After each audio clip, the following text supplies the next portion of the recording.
Avec Halali, j'avais envie, venant de l'illustration, de créer un projet entier, de bout à bout, pour me proposer en tant qu'illustratrice ou dessinatrice pour la bande dessinée. Et il s'est avéré que finalement, elle a été éditée telle qu'elle. Ça s'est très bien passé et j'en suis ravie.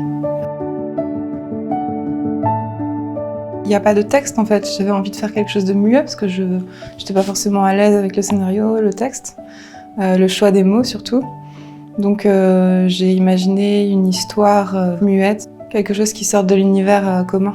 Il y a plusieurs techniques dans Halali. Je pense que c'est parce que j'arrivais pas à choisir, tout simplement. Et puis aussi, c'était un moyen de montrer plusieurs facettes de ma création.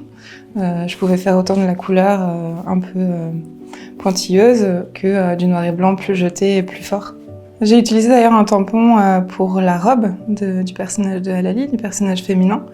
C'est un choix purement graphique qui, pour moi, donnait vraiment une force au récit, surtout coloré, qui dénotait aussi avec les tons aquarelles, du coup, qui avait plus d'écho avec le noir et blanc plus fort de l'histoire des loups.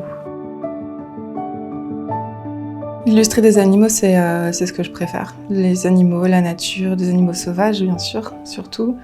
J'avais envie qu'il y ait quelque chose de bestial. J'ai vraiment joué sur la métaphore et surtout, je voulais pousser le lecteur à réfléchir, à relire à la fin, recommencer depuis le début, essayer de trouver des indices aussi. Il y a des échos dans le livre qu'on voit pas forcément dans la première lecture. Et je voulais vraiment pas que ce soit une lecture aisée.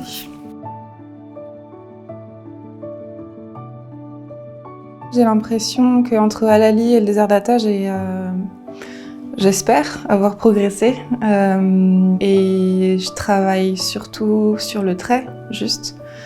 C'est important pour moi d'avoir une certaine technique. Et finalement, plus je travaille et plus j'épure mon trait et plus je suis sensible à ce qu'il soit parfait en fait. C'est des courbes qui me plaisent en général qui décident de la forme du personnage ou du désert. Pour la plupart des planches au trait, c'était beaucoup de crayonner plusieurs fois la même scène et la même vignette et les mêmes mouvements entre les personnages pour trouver justement ce trait juste qui me plaisait et pour finalement avoir épuré au maximum à la fin. Donc ça c'est pour le crayon noir, pour tout ce qui est contour. Et puis ensuite la partie au lavis dans la tempête où on sent qu'il y a des espèces d'effusions. Là je me suis vraiment lâchée et ce qui est drôle c'est que j'ai commencé par ces planches-là pour l'album. Parce que je voulais que ce soit vraiment jeté, quoi. Que ce soit fait et que ensuite je me lance dans ce qui était plus précis. Les scènes de tempête ont du lavis. Ensuite, j'ai fait des gros coups de pinceau d'encre de Chine par-dessus, un peu dilué, enfin assez dilué. Et puis, une fois le trait, les personnages posés dessus, j'ai rajouté des rayons de blanc, d'acrylique. Les lignes minimalistes dans le désert, c'est un peu l'idée du soleil accablant, quoi. Tout est blanc et nous aveugle et on ne distingue plus tellement grand-chose à part un horizon et c'est tout.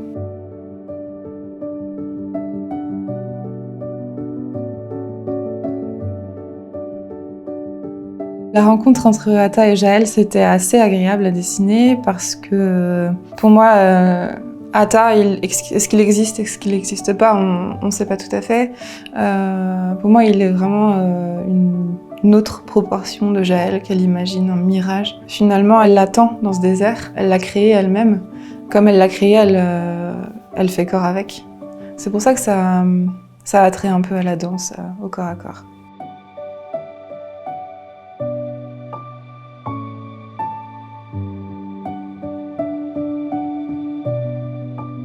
Mes sensations quand je dessine, c'est beaucoup de frustration. Parce que j'ai besoin de plus de technique encore.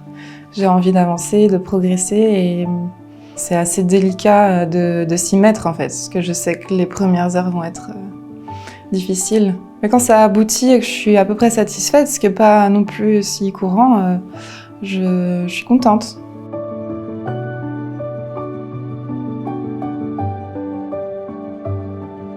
L'énergie et la mélancolie, je sais pas si c'est vraiment deux choses qui sont paradoxales. C'est vrai que en tant qu'illustratrice, je me sens, je vois bien que je fais des choses plus posées, donc plus mélancoliques, des fois un peu sombres. Mais je trouve que dans la BD, ça n'enlève pas une certaine force. Je retrouve quand même une puissance, c'est vrai, dans la BD, parce qu'il y a sans doute plus de mouvements, il y a plus de travail à abattre, ce qui me permet pas donc de partir dans des détails infinis.